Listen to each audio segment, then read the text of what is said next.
2007, on attaquait les plongées après rouge. Et c'est vrai que quand on y est allé, tu vois la carte qui est derrière moi, eh bien, ils avaient déjà découvert tout ça. Et nous, on a rajouté un petit bout ici en bas, là, voilà, qui est sur les nouvelles cartes. Un petit peu de tenue néoprène pour s'isoler du froid, des palmes pour nager, pour avancer c'est bien, et puis des chaussures adaptées. Alors de la quincaillerie, le baudrier, enfin tout ce qu'il faut pour avancer normalement sur une corde. Alors une exploit après rouge, c'est pas une seule sortie, en fait c'est plusieurs sorties. En amont du jour J, qui va être le jour de l'exploration, eh bien il y a des portages. Alors ces portages ils peuvent avoir lieu tout seuls des fois, pour les copains on emmène les bouteilles, ou ça peut être d'autres copains qui vont déplacer le matériel. Ça c'est de la vraie corde de spéléo, voilà, c'est ce qui fait pas peur et c'est bien, mais on va pas la prendre. Et pour être léger, nous on va prendre ça, c'est plus de la cordelette que de la corde, voilà. Mais ça tient très bien, faut juste faire attention à l'usage. Les goujons pour faire les escalades, ça c'est lourd, faut le mettre dans les tanches. J'étais donné rendez-vous à 11h30, bon je suis arrivé à midi, comme d'habitude. On devait rentrer sous terre à 1h, je pense qu'on va rentrer sous terre vers minuit. Non, on n'est pas encore en retard, mais on découvre toutes les secondes qu'on a encore d'autres choses à amener. Et là c'est la misère du monde. Donc pour l'instant on en profite, on regarde l'entrée de la grotte. Une stable de plongée mais complètement désossée, il n'y a plus rien, il ne reste plus que ce qui suffit, voilà. Un peu de fil d'Ariane pour poser, se repérer et faire les topos. Et puis toujours le sécateur du plongeur. Alors, les bouteilles. Bouteilles de 7 litres et demi. Ça c'est les grosses bouteilles avec lesquelles on passe les 2 premiers siphons. Encore des bouteilles. C'est à cause de lui que je fais ces conneries là maintenant là.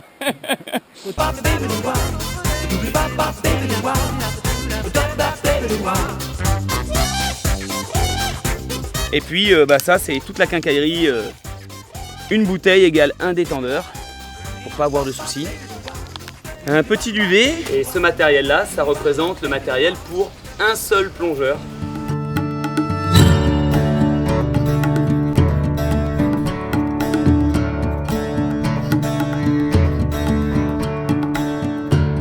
Quand on rentre sous terre, de l'entrée jusqu'au premier siphon, on va se retrouver à faire 1 km de galerie. On va arriver dans la galerie des Marmites. Là c'est magnifique, on retrouve du volume. On progresse rapidement et puis on arrive au pied du seul puits qu'on aura à remonter pour aller jusqu'au siphon, qui s'appelle le puits de la douche. C'est un peu l'himalayisme de la plongée pour moi, quoi. Avec un peu de camp de base qui est la maison, le camp de base avancé c'est dans la grotte, ici c'est le camp 1, là-bas il y a le camp 2, puis le camp 3, puis le camp 4. Voilà, et puis le camp 5, ça serait notre bivouac juste avant le dernier siphon, quoi. J'ouvre l'air de la bouteille pour voir s'il n'y a pas une fuite. Parce que vu que le transport a été calme, il se peut qu'il y ait des choses qui aient bougé au niveau du matériel, et donc il faut vérifier en partie. Le premier siphon, c'est la première grosse préparation pour les plongeurs. Il faut réorganiser tout le matériel qui a été transporté jusque-là. On est avec les copains pendant une bonne heure, nous on n'est jamais froid, et eux ils se gèlent en attendant qu'on s'en aille presque. Voilà.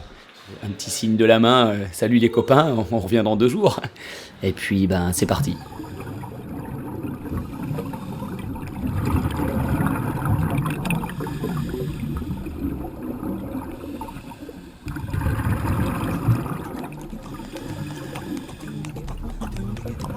On progresse en apesanteur au milieu de cette galerie qui fait 2 à 3 mètres de haut pour une dizaine de mètres de large, vers la sortie du premier siphon.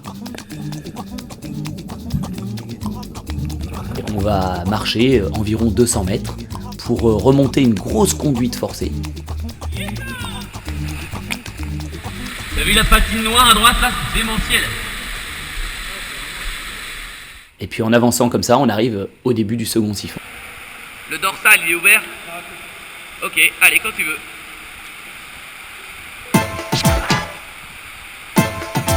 Plongée du second siphon.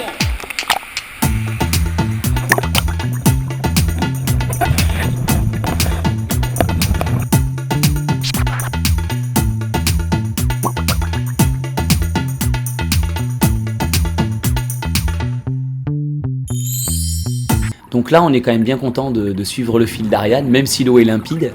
En plus, Comme on est très lesté, on en a parfois jusqu'à 4 bouteilles, plus des sacs avec du matériel dedans. Donc là, on emmène un gilet flottant, parce qu'on va passer assez profond. Et donc, il faut de temps en temps gonfler la stab pour pas subir le fait de couler trop rapidement. Une fois qu'on sort du S2, on réorganise notre matériel, on laisse les grosses bouteilles de plongée, puisqu'on n'en a plus besoin, et on part avec les petites bouteilles de plongée et tout le reste du matériel, le matériel de bivouac, etc. Là, le seul truc, c'est que c'est toujours surglissant. Et à chaque fois, on se dit qu'on va s'en mettre une. Putain! C'est bon. Je m'en suis mis une. Quel connard! Non mais là, je suis éclaté. Alors le passage des Vires, c'est un endroit où il n'y avait pas de corde avant qu'on commence les explorations. Et puis on a trouvé que c'était trop exposé, donc on a fixé des cordes. On est au S3 et on peut constater que Stéphane la joue prudent. Il met un détendeur dans la bouche. Le siphon 3, c'est 2 fois 15 mètres sous l'eau. Soit on est un petit peu téméraire et puis on passe en apnée, soit on est raisonnable et puis on met un détendeur dans la bouche.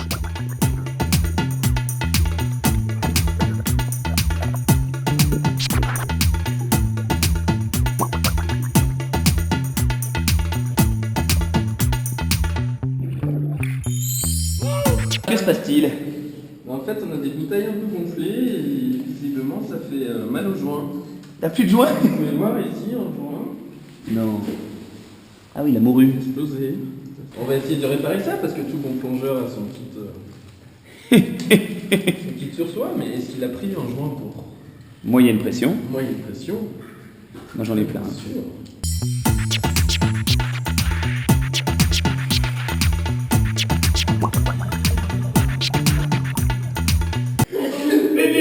Et tu rentres dans les Bourges, tu passes par la Chartreuse, tu finis dans le Vercors, et après t'arrives en Chine.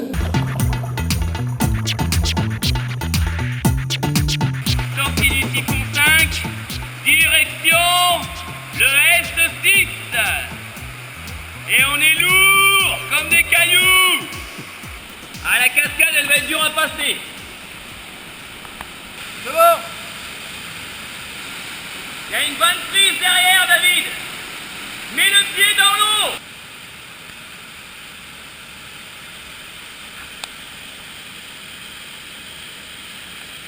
Arrête de bourriner, David.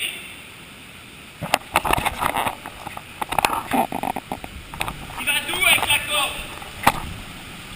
Il y a une poignée normalement.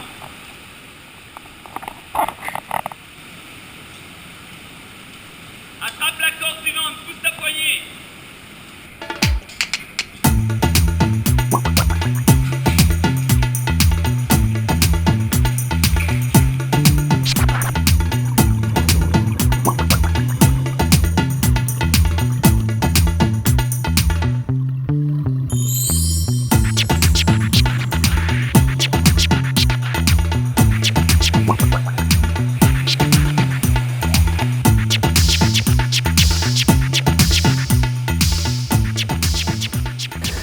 On a 2 heures à 3 heures de retard sur notre timing.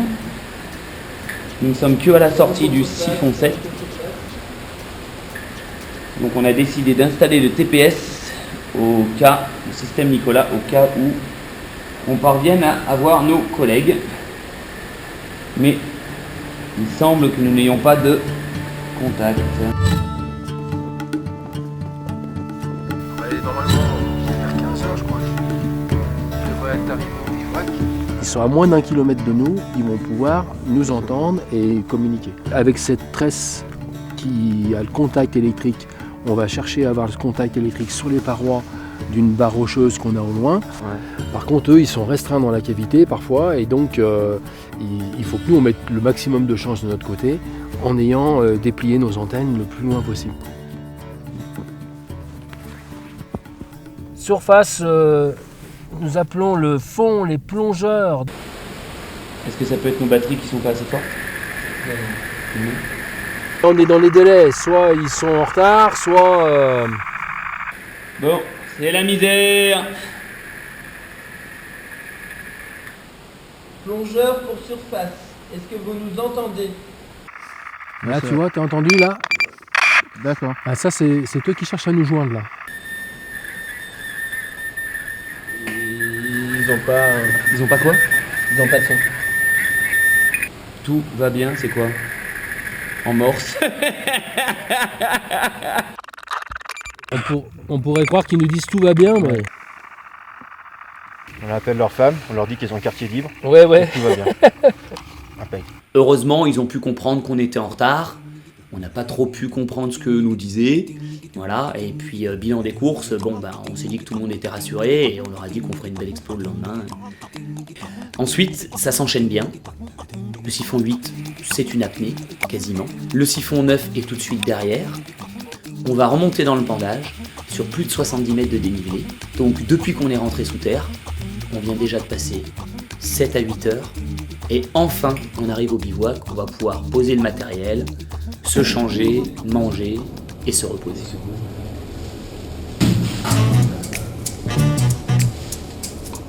Double fracture du coccyx. C'est à la fin de la traversée sous la cascade. Tu passes vraiment dessous, je me suis dit on va se faire embarquer. On va prendre le sac, il va choper l'eau et... C'est vraiment la maison, on passe un super moment, avec bien sûr un peu de tension nerveuse parce que on se projette déjà dans la belle aventure qui nous attend le lendemain de l'autre côté du 10e typhon. David, on veut dormir. Oh putain, on va jamais dormir. C'est la guerre.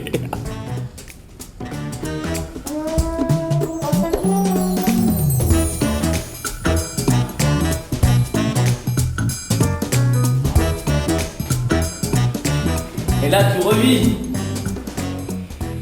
Il nous reste quand même un siphon à passer qui est conséquent, qui est aussi le plus beau siphon de toute la cavité, le 10e siphon.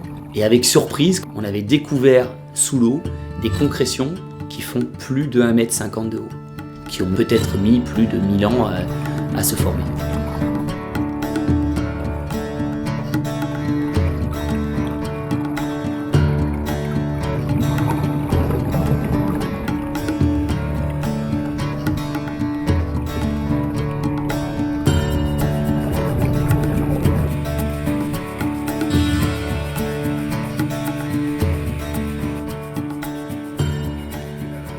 Poser tout ce qui est matériel plongé, les masques, les combinaisons et tout.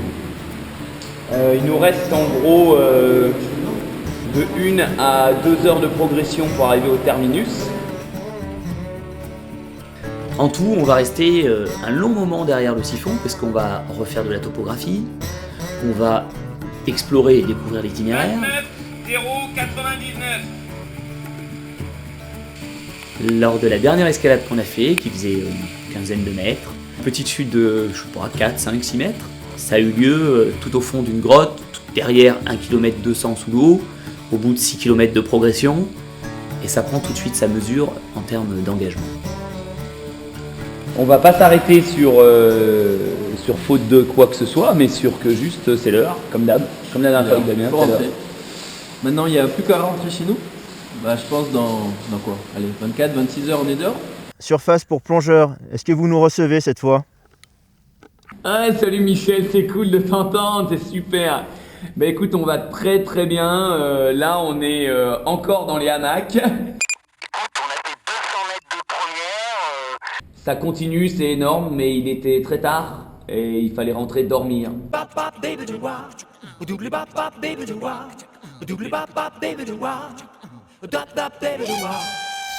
Et Michel, un petit message personnel, je t'aime.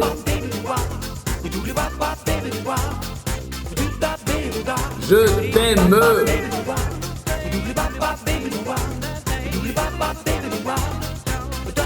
Très très très fort.